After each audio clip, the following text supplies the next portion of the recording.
April 14th, Nigerian Islamist rebel group Boko Haram stormed a secondary school in the northeastern village of Chibok, seizing 276 girls who were taking exams.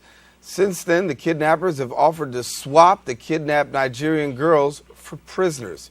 Here to weigh now on the topic is Sheikh Musa Drame, our frequent guest here at Open, and good to have you, Sheikh. And this situation seems to draw the ire of many people across the world.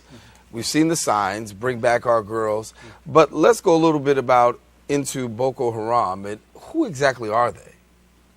Well, first of all, thank you for having me here one more time. That's a good question, and I believe having the answer may, bring more solution to the problem. This type of ideology is a problem that a collective global solution need to be sought. Boko Haram is one of the many outlets who share the same ideology. And if you remember, during the bin Laden time, bin Laden talked about Al-Qaeda, and bin Laden told the West, if you narrow down Al-Qaeda to just a simple organization or associated with one person, then you miss the point. This was bin Laden's own word. Bin Laden said Al-Qaeda is a nation of followers whose leader is Prophet Muhammad, who believe in one creator is God. So now, since September 11, you have so many offshoots of individuals and groups who share the same ideology. Because of the same ideology that they share, people now link them to Al-Qaeda, link them to all kinds of, other organizations. But the bottom line is, Boko Haram is the Western term. Now everybody's saying Boko Haram, Boko Haram, Boko Haram. And let me give you the name, the real name of the group. The real name of the group is Jamihatu Ahlus Sunnah Li Dahwati wal Jihad.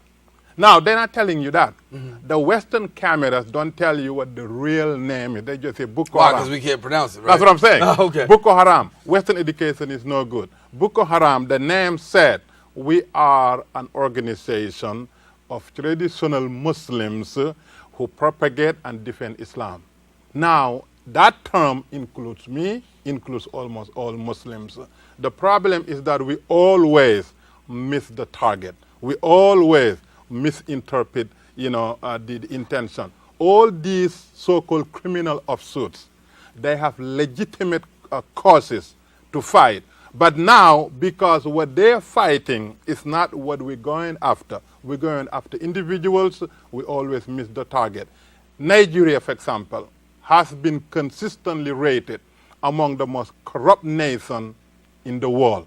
Now we have to address some of these issues that these youngsters are gravitated toward these charismatic leaders. Let me talk about the children for right now, because as America and most of the world looks, you got these 200 plus children who have been abducted. And you've got the United States, other nations being involved. They've got Nigeria's involved, sent 2 army divisions. United States, Britain, Israel, France have offered to help and send some assistance there. Do you think with world pressure that this could end in a positive outcome? Well, number one, let me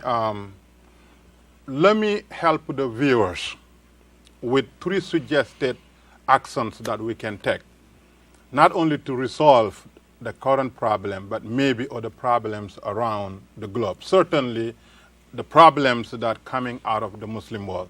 Number one, we must always be truthful. When we send our sons and daughters in other lands to fight for the cause that they believe is legitimate, is truth, we must always be truthful. We must be able to look at their family and say, your sons and daughters sacrificed for the right reason. They went to war because we were truthful, which means there should never ever be hidden agenda behind the military movement around the world. That's number one.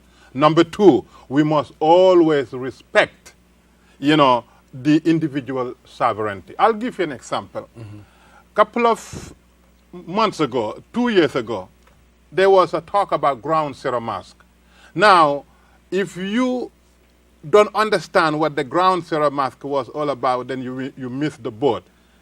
The two individuals who were behind the mosque, the owner of the property is an American-born businessman whose parents come from Africa and Europe, has absolutely nothing to do with fundamentalist ideology. Never, ever, nothing. I know him. I sat down with him prior to this thing. The imam that he associated with is Imam Faisal Abdul Rauf. The world know who Imam Faisal Abdul Rauf was. He is probably one of the most liberal Muslim scholars that you can find. America benefit from it. The West benefit from him. But yet now, these people went through the channels, the legal channels. They went to community board. They filed everything. Nobody objected to it because it was the American thing to develop something beneficial to your community.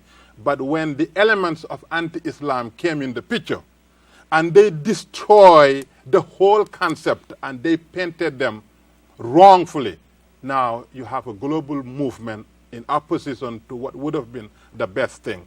Now we must always separate anti-Islamist movements from the legitimate causes of defeating terrorism. Finally, we must also respect the sovereignty. In order to fight Boko Haram or any other outlet in Africa, in the Middle East, in Southeast Asia, we must respect the sovereign nations. Now, Obama is sending all these drones now to kill people. Some are terrorists, but most are not. These are fathers and mothers and uncles of people who love them and respect them. When you kill them, because you say you are targeting one person, you are creating a recruitment market for these people who say, you know what, look at this. They are killing indiscriminately. So we must be truthful, we must respect sovereignty, and we must always, differentiate ourselves from the elements who have different agenda than everybody else. Before we get out of here, how optimistic are you that we'll be able to bring our girls back, as the slogan goes? Well, right now, we don't know what's going to happen because, number one, the water is muddy. Number two, we don't know how many Al-Qaeda members are out there. We don't know how many Boko Haram members. It could be very small. And now we legitimize them by publicizing them, by having the West with the mighty army come. We don't know. But I am hopeful that at the end, they will be safe. But I'm praying, but we don't know. All right, Sheikh Musa Drame, that's about all the time we have. We'll ask you to come on over to Perspectives and watch a little bit more with Sheikh Musa Drame as he goes a little bit more in depth about the whole issue of Boko Haram and the Nigerian Islamist rebel group. We'll talk a little bit more about that.